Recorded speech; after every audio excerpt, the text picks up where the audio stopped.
zgjedhet avokati i popullit dhe të eshtës kur nuk hiqet imuniteti zëvendës kryeministres që s'paku thotë është e korruptuar. Pra këtu ka disa çështje të cilat janë të interesuara të dyja palët.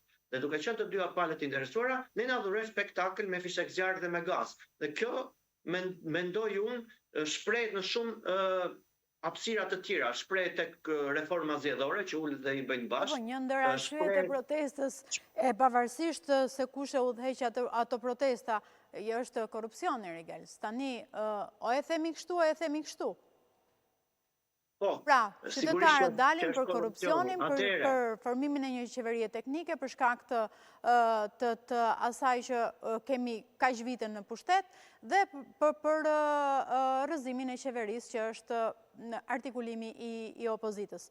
Pra, deri diku, korrupsioni është në thelb të protestës. Pra, ti thua që mos të dalin, ose të dalin, po mos të dalin me partitë politike. Pra, që ta ndajmë. Shiko, në qoftë se opozita do të ishte realisht e interesuar për çështjet e korrupsionit, atëherë nuk do të ishte kundër SPAK-ut. Është prokuroria e cila po heton korrupsionin në nivele të larta.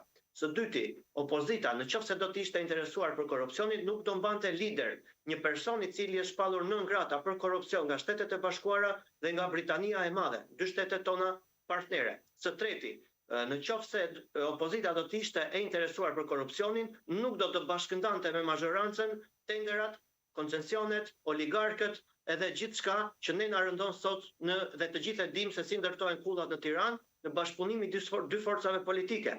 Pra, në qoftë se opozita do të kishte interes që këtu mos kishte korrupsion, minimalisht do bënte protestë përpara prokurorisë antikorrupsion.